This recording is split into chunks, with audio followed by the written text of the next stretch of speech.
Uou! Bem-vindos a mais um episódio do Ludobardo. Dessa vez um episódio especial para passar no Festival Internacional de Cultura Digital. Você já viu o filme Tropa de Elite? Tropa de Elite foi lançado em 2007, o mesmo ano que outros filmes como Duro de Matar 4, Atividade Paranormal, Onde os Fracos Não Têm Vez e Planeta Terror foram lançados. Tá, e você deve estar se perguntando qual a conexão de todos os filmes que foram citados com Tropa de Elite. Há semelhanças em relação a algumas cenas de ação, outras de suspense, mas o verdadeiro denominador comum nessa questão é que nenhum dos filmes que eu citei é adequado para o público infantil. Agora, e se eu te dissesse que na época do lançamento do Tropa de Elite queriam proibir o filme? Proibir por causa das cenas de tiro, as cenas de ação e a estratégia policial veiculada ao longo do filme, que efetivamente ensinava táticas de guerrilha urbana aos seus espectadores?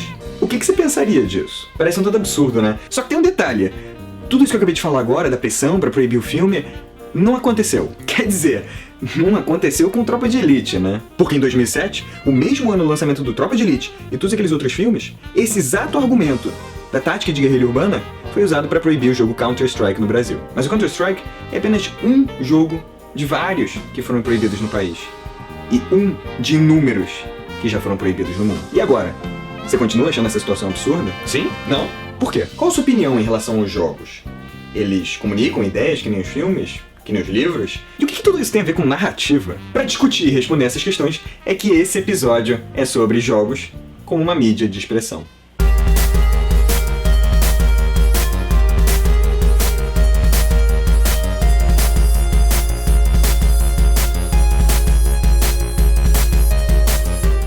Apesar do preconceito da sociedade e de ser uma mídia nova em comparação com outras, como cinema e literatura, os jogos eletrônicos já estão presentes desde a década de 50 como invento e desde a década de 70 como produto. Só que, curiosamente, apesar de sempre terem existido os jogos com temáticas ou histórias voltadas para o público mais velho, o videogame sempre foi visto externamente como uma mídia, como um brinquedo voltado para o público infantil. Felizmente, essa visão está aos poucos mudando, graças à variedade de plataformas que suportam os jogos, mas também graças aos gêneros de jogos que são igualmente variados.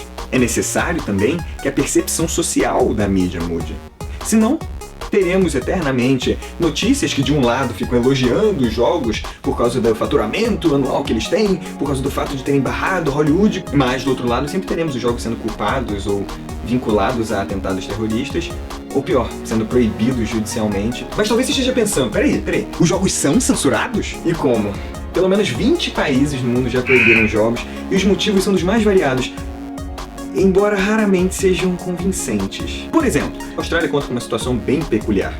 Assim como no Brasil, eles têm uma classificação indicativa regida pelo governo. Só que, especificamente no caso dos jogos eletrônicos na Austrália, eles não contam com a classificação indicativa dos 17 anos em diante. O que isso significa? Significa que qualquer jogo eletrônico lançado no país que tenha conteúdo inadequado para menores de 17 anos é automaticamente proibido. E os Estados Unidos tiveram que lidar com uma lei que visava proibir a venda de jogos violentos para menores de 18 anos. O problema dessa lei é que ela passava totalmente por cima da já existente e respeitada classificação indicativa norte-americana, o ESRB. Além disso, o termo violência teria que ser legalmente definido para a finalidade dessa lei. Tanto que esse caso saiu da Califórnia e foi parar na Suprema Corte dos Estados Unidos. Não bastasse toda essa discussão de violência, sabe quem assinou essa lei? Ninguém mais, ninguém menos que o ex-governador do estado da Califórnia e exterminador do futuro, Arnold Schwarzenegger. Tá, mas aí você pergunta, e aqui no Brasil? Ah, mas que bom que você perguntou. Aqui no Brasil nós contamos com pelo menos 10 jogos proibidos e 12 projetos de lei contra jogos. Embora GTA e Carmageddon já tivessem sido proibidos na época,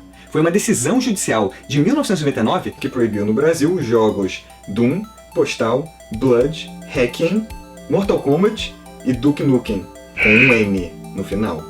Merece transcrição a parte da inicial que descreve os jogos, a saber: o jogo Doom, julgamento, sentença, condenação, ruína, destruição, morte. Curiosamente, eu não sabia que era necessário pegar um dicionário para proibir o jogo. Passa assim um cenário de guerra e destruição, onde o jogador deve eliminar seus inimigos usando para tal armas pesadas, facas e serras elétricas.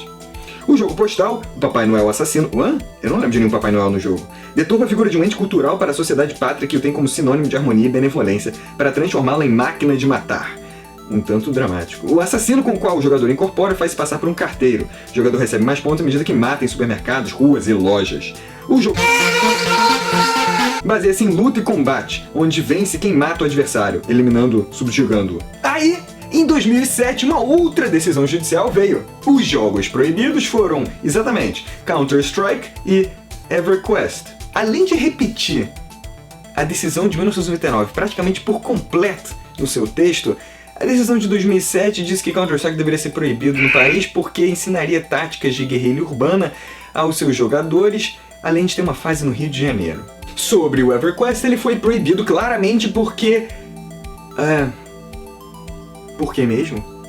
Olha, eu não achei nada na decisão. Eu li, não achei um parágrafo sequer, e o que é mais esquisito, o jogo não era nem comercializado no Brasil.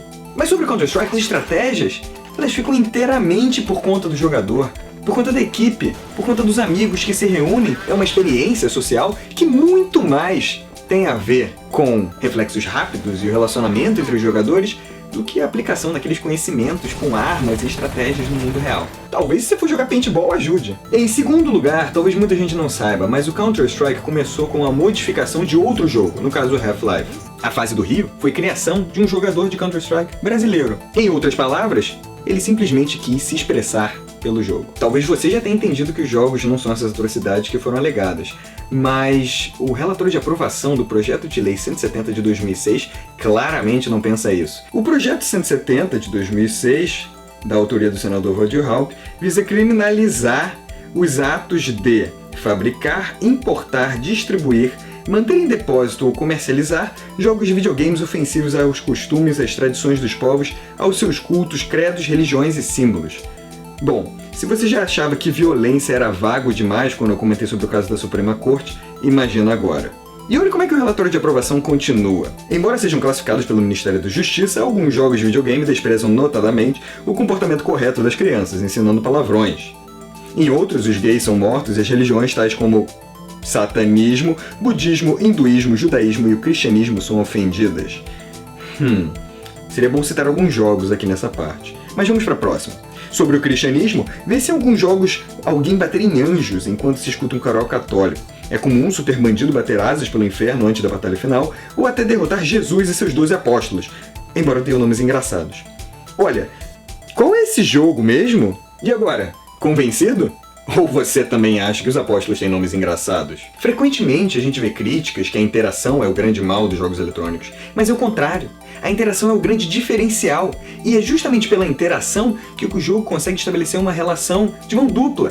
Porque você tem o desenvolvedor se comunicando com o jogador, mas o jogador também se comunicando, também se expressando através do jogo. Então, diante dessa evidência de que existe a reflexão por meio da ação, só tem uma coisa que pode ser dita. Objection!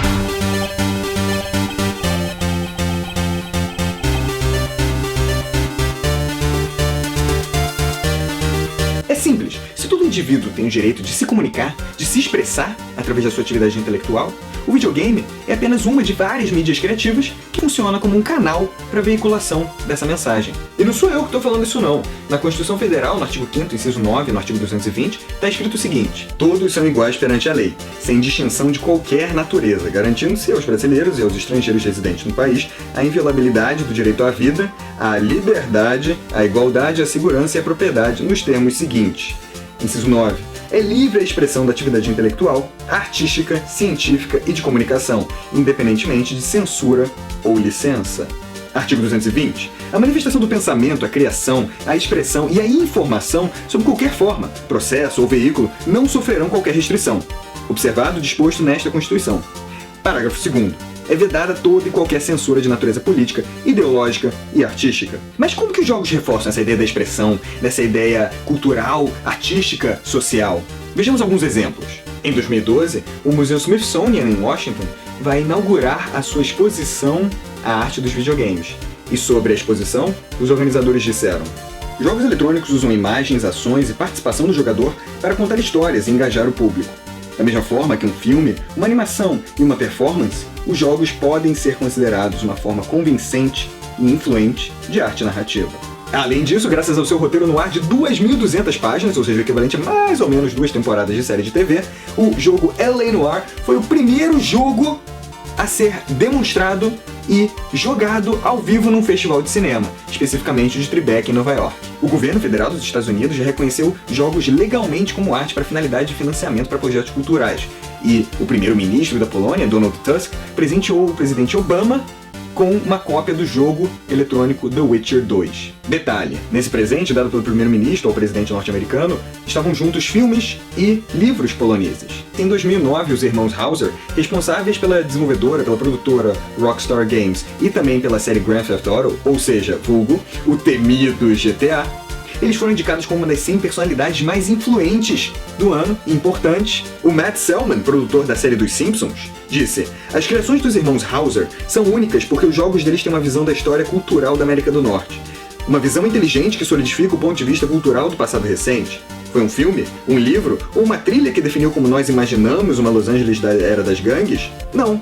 Foi um jogo eletrônico que usa técnicas cinematográficas, música e escrita para um efeito maior." Sintetizou e satirizou melhor a Miami dos traficantes da década de 80? Ou qual é a Nova York da atualidade? Os irmãos Hauser estão fazendo o trabalho de Tom Wolfe ao criarem representações dos tempos modernos tão detalhadas quanto as de Balzac ou Dickens. Sabe o que é mais incrível? Essas experiências, essas narrativas, essas histórias são criadas tanto pelos desenvolvedores como pelos jogadores que habitam esses mundos. É só você reparar na cultura russa pós-Chernobyl, que se manifesta nas ruínas da destruída Moscou de Metro 2033, ou nas questões morais e pessoais referentes a relacionamentos que são tratadas em jogos como Catherine e But That Was Yesterday, ou na reflexão política referente a assuntos do mundo real de jogos como September 12 e Fuga da Vila Cruzeiro, ou a cultura musical que se manifesta através da experiência social em jogos como Rock Band, DJ Hero, Eternal Sonata, Brutal Legend, o aprendizado que vem através de uma abordagem muito mais dinâmica e interessante que uma aula didática de história através dos jogos Assassin's Creed ou Company of Heroes, a mitologia japonesa em Okami, ou a grega em God of War, ou o gerenciamento de tantos fatores em SimCity e a criação tão livre e aberta em The Sims. Bem, espero que tenha ficado claro. Os jogos não são exclusivamente para crianças. Prova disso é de que temos o Ministério da Justiça fazendo a classificação indicativa dos jogos eletrônicos desde 2001.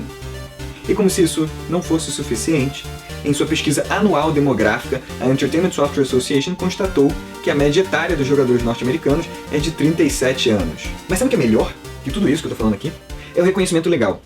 Sabe aquela decisão que proibiu o Counter-Strike em 2007? Então, a decisão foi recorrida e depois de 4 anos, em 2011, o jogo foi desproibido. Por quê? Classificado produto para maiores de 18 anos, videogames Counter-Strike e EverQuest, vedação de sua distribuição e comercialização requerida pelo Ministério Público Federal, fere o princípio da liberdade de expressão, impondo verdadeira censura, já que atingirá apenas a população adulta. A Suprema Corte americana, em situação similar, declarou por maioria a inconstitucionalidade da lei do estado da Califórnia, nos seguintes termos: como os livros, peças e filmes protegidos que os precedem, videogames comunicam ideias e até mensagens sociais, através de mecânicas literárias familiares, como personagens, diálogos, enredo e música, e através de características distintas para o meio, como a interação do jogador com o mundo virtual. Isso é suficiente para conferir proteção pela primeira emenda. Sob a nossa Constituição, julgamentos estéticos e morais sobre a arte e literatura são para o indivíduo fazer, não para o governo decretar, mesmo com o mandato ou aprovação da maioria. Eleger o Counter-Strike como representante das profundezas do Hades da indústria do entretenimento, enquanto que várias restrições já foram impostas à sua comercialização, classificação mais alta e a posição da indicação clara dessa classificação nas embalagens, conforme as portarias do Ministério da Justiça, é uma inafastável, inaceitável e, sobretudo, inconstitucional forma de cerceamento da liberdade de expressão. Se o Poder Judiciário passar a tomar medidas radicais nessa linha, então as obras de Nelson Rodrigues e de Rui Castro deverão ser proibidas pelo seu conteúdo libidinoso. Os quadros de Picasso deverão ser proibidos pelo seu conteúdo belicoso, especialmente Guernica, e assim por diante. E nem se diga que as obras aqui citadas não podem ser comparadas com o jogo Counter-Strike, pois todas são manifestações do espírito humano. Todas são extremamente famosas e respeitadas em seus campos específicos, e todas têm ou tiveram como objetivo a remuneração de seus criadores. Não há diferenças, por mais que se possa ter, aqui e ali, antipatia ou desgosto por uma ou outra obra, o que não é, obviamente, suficiente para proibi-la. Eu acho que essas palavras falam por si só. Mas na prática, ela é uma evidência, uma fase de transição, um processo de transformação global pelo qual a mídia dos jogos eletrônicos está passando.